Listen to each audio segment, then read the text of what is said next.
Hi నమస్తే, welcome to Myra media. నేను మీ కేవీఆర్. ఆంధ్రప్రదేశ్ లో కొత్త ప్రభుత్వం కొలువైన సంగతి తెలిసిందే. ఈ రోజు శాసనసభ సాక్షిగా కొత్తగా ఎంపికైన సభ్యులందరూ కూడా ప్రమాణ స్వీకారం చేశారు.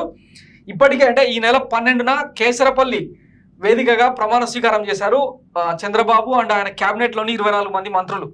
ఇప్పటికే జనసేన తరఫున మంత్రులుగా ఎంపికైన కొనిదేల పవన్ కళ్యాణ్ డిప్యూటీ సీఎం, అలాగే నాదెండ్ల మనోహర్ పౌర సరఫరాల శాఖ, కందుల దుర్గేష్ సినిమాటోగ్రఫీ మంత్రిగా ప్రమాణ స్వీకారం చేశారు. వాస్తవానికి అంటే టీడీపీ మంత్రులతో పోల్చుకుంటే జనసేన మంత్రులు కొంత దూకుడుగాని కాదు కానీ ఛార్జ్ తీసుకున్న వెంటనే వాళ్ళ శాఖలకు సంబంధించిన రివ్యూలు నిర్వహించడం మొన్న చూసినాం కదా. పవన్ కళ్యాణ్ గారు డిప్యూటీ సీఎం హోదాలో తనకిచ్చిన పంచాయతీరాజ్ శాఖకు సంబంధించి ఏకదాడిగా 10 గంటలకు పైగా రివ్యూ మీటింగ్ నిర్వహించడం సంచలనంగా మారిందనమాట. సో మరోవైపు తెనాలి శాసనసభ్యుడిగా ఎంపికైన నాదెండ్ల మనోహర్ పౌర సరఫరాల శాఖ మంత్రిగా ఛార్జ్ తీసుకున్నారు.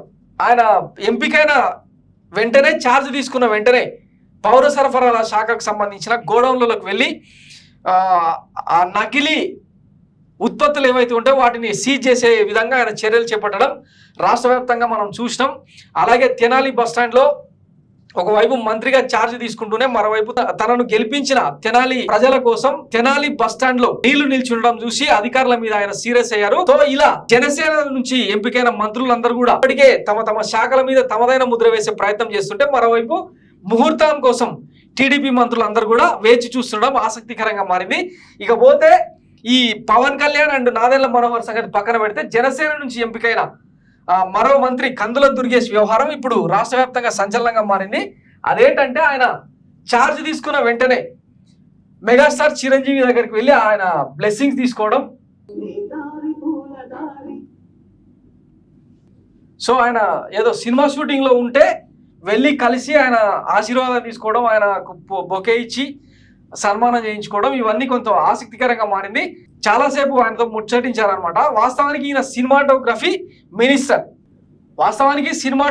మినిస్టర్గా సినీ తారలు ఎవరైనా కావచ్చు, వాళ్ళే ఆయన మినిస్ట్రీ అంటే ఆయనకు కేటాయించిన శాఖ ఏదైతే ఉంటుందో ఆ మినిస్ట్రీ పేషీకి వచ్చి కలవాల్సి ఉంటుంది. కానీ ఈయననే రివర్స్ లో వెళ్ళి టాలీవుడ్ గాడ్ ఫాదర్ గా పిలుచుకుంటున్న చిరంజీవి దగ్గరికి వెళ్ళి కలవడం రాష్ట్ర వ్యాప్తంగా ఇప్పుడు సంచలనంగా మారింది. సినీ వర్గాలతో పాటు రాజకీయ వర్గాల్లో కూడా ఈ మూమెంట్ అసలు ఒక మంత్రి పోయి ఇట్లా ఒక స్టార్ ను కలవడం ఏంటి అన్న చర్చకు దారి తీసిందనమాట. సో మరి దీనికి సంబంధించి కందుల దుర్గేష్ గారు ఏం సమాధానం ఇస్తారో చూడాలి.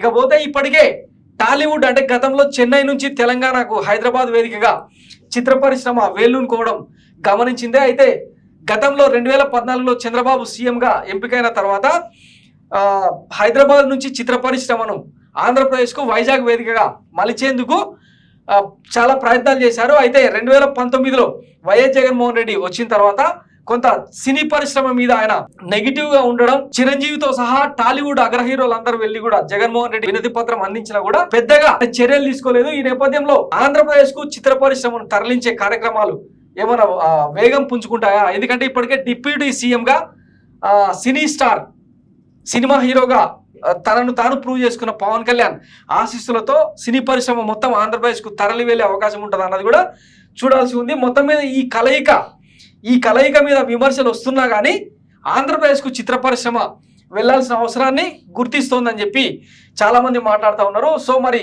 చూద్దాం ఏం జరుగుతుంది రాబోయే రోజుల్లో. ఇప్పటికే అమరావతిని రాజధానిగా మూవ్ చేస్తున్న క్రమంలో చిత్ర పరిశ్రమకు కూడా అమరావతితో సహా వైజాగ్ను అలాగే రిషికొండ ప్రాంతాన్ని వైజాగ్ బీచ్లను కేంద్రంగా మారుస్తారా అన్నది కూడా చూడాల్సి ఉందన్నమాట. Thanks for watching Myra media. నేను మీ కేవీఆర్. Thank you.